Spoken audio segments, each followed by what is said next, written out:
And now I have one more scam that I don't think anybody's ever really shared before. I have known one guy that went to prison for 15 years being the promoter of one of these scam deals that revolved around a mine. It was very much so these life settlement investments were very similarly safely white whale. White whale is that mythical, oh my God, if I put in $1 and I can pull out 5. It's these offshore trading platforms that, no, you can't get the information about. They don't disclose it to the SEC.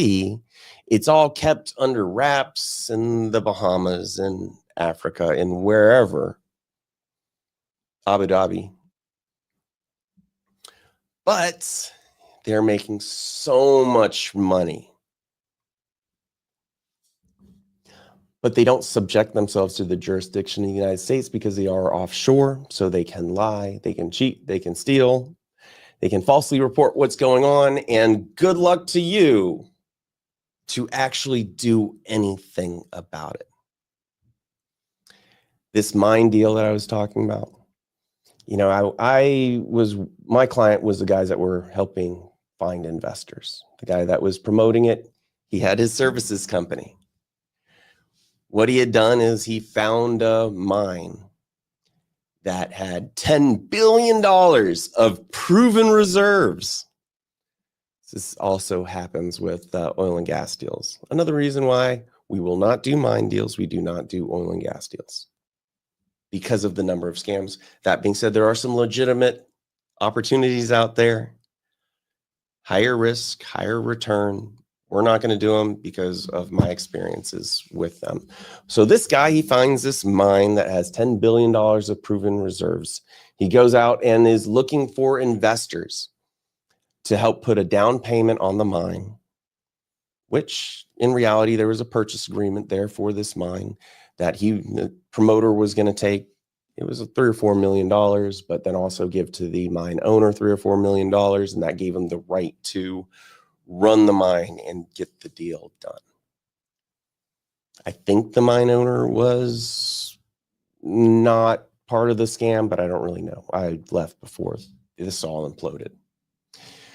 The other thing that he was raising money for was to get an insurance policy on a bond.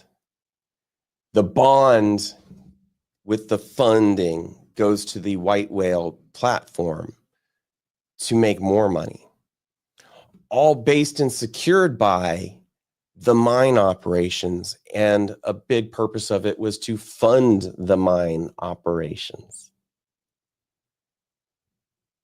The reality is there was no trading platform. There was no insurance policy. It interestingly enough happened right in 2008. I was living in Las Vegas, and this insurance company was so said to be AIG. It only was so said to be AIG. The second AIG went down, and all of a sudden, oops, we couldn't get the insurance. I'm sorry, we lost everything. I was fortunately able to see this was a scam coming down the road. So with our clients, I did this noisy withdrawal. This is a scam. Don't do this. Walk away now. And if you choose to, it's your choice, but I'm walking away. And I sure did. And you know what? Same thing that keeps happened all over again. FBI gets involved. Turns out that this promoter did this for about $10 million, all of which went into his pocket.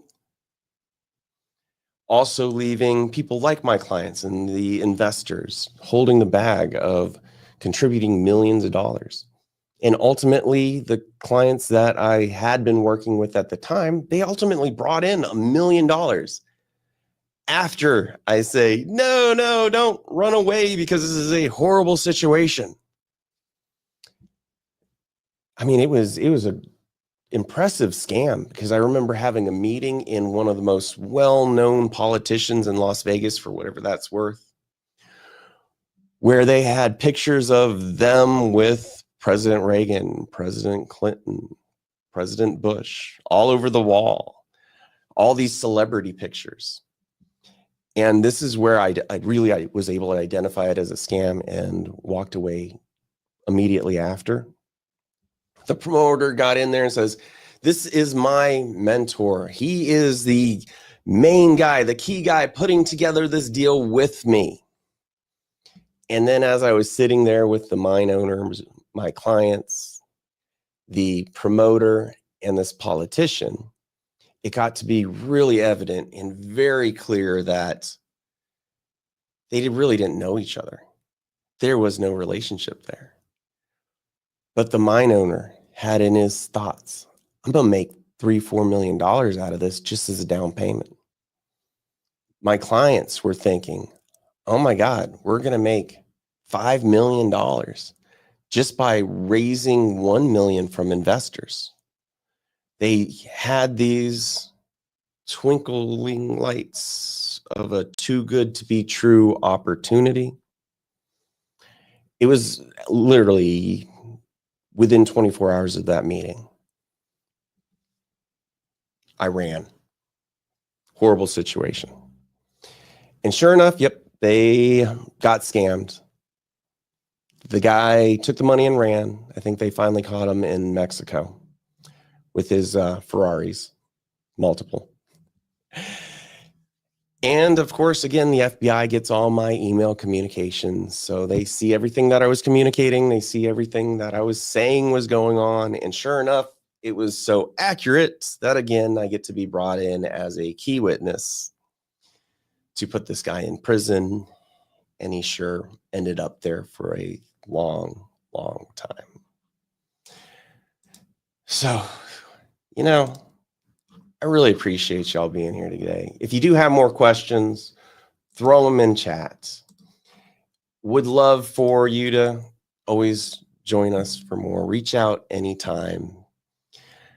Contact information, the little QR code. You can also just go to this website, crowdfundinglawyers.net/thankyouCFL.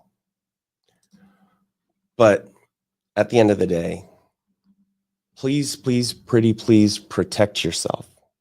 Protect your investors. Always do good. Always try to lift people up. That's the only way that we keep this industry of making money, to raising money, private investments, to be healthy, to be reliable. Whistleblow on scams that you see. Call out people, because we have to eradicate it for the protection of our investors, our business, the people of America. One last thing that I want to share: if you do have any of these situations going on, or if you need an attorney for any reason, just check out yourlawyersreferrals.com. They'll connect you with an attorney in the area, in the practice area, in the jurisdiction, in your backyard, that you need to actually be able to help take care of you, support you. And at the end of the day, if you're finding yourself in a scam, an attorney is generally the first phone call, but the SEC, the state securities regulators, the police, and the FBI should be your next phone calls.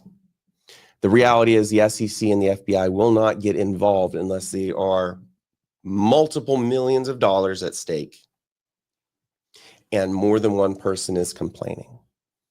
The state is closer. They will take more action in terms of investigations. Police are generally worthless unless there's multiple people filing police reports. But at the end of the day, complain everywhere, because we have to get rid of these scams, because they happen. And here's a lot of the examples of how they work. So thank you all so much for joining. Truly appreciate you here today. Till next week, have a great one.